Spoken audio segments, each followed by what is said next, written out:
Vi er også et af de steder i historien, hvor vi skal vise, hvad vi er gjort af.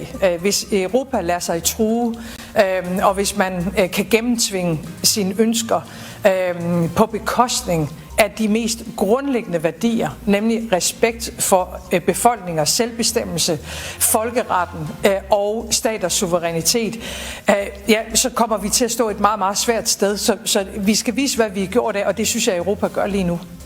Mariing tinutulan ng Denmark at ng iba pang bansa sa Europa ang banta ni US President Donald Trump na magpataw ng karagdagang taripa laban sa 8 kaalyado ng Amerika kung haharangin ng kanyang plano na kontrolin ang Greenland na isang autonomous na teritoryo ng Denmark. Ayon kay Trump, critical umano ang Greenland sa seguridad ng Estados Unidos dahil sa strategic location nito sa Arctic.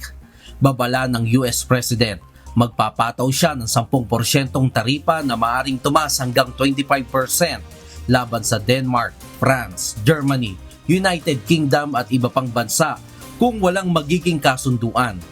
Bilang tugon, naglabas ng joint statement ang mga bansang target ng taripa at sinabing ang hakbang ng Washington ay maaring magdulot ng panganib sa transatlantic relations.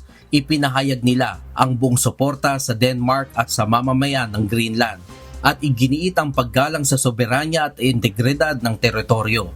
Sa isang pahayag, sinabi ng punong ministro ng United Kingdom na malinaw ang kanilang posisyon sa usapin na ang Greenland ay bahagi ng Kingdom of Denmark at ang kinabukasan nito ay dapat pagpasyahan ng mga Greenlander at ng mga Dane.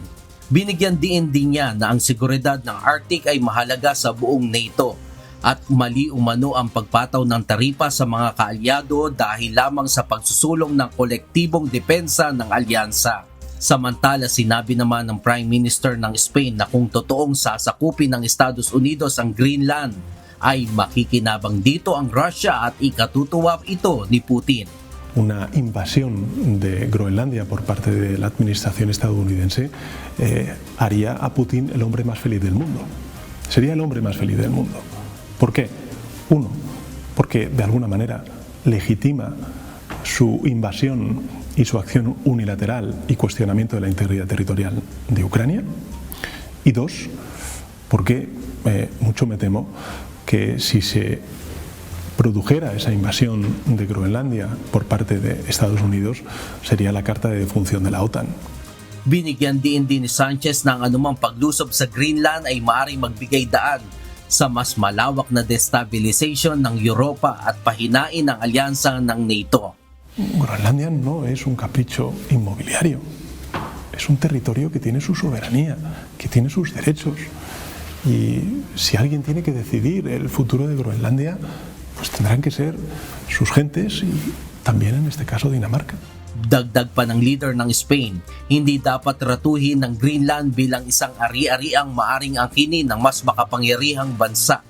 Habang papalapit ang World Economic Forum sa Davos, Switzerland, inaasahang magiging sentro ng diskusyon ang issue ng Greenland at ang tumitinding tensyon sa pagitan ng Estados Unidos at Europa, kasabay ng patuloy na mga protesta sa Denmark at Greenland laban sa plano ng Washington.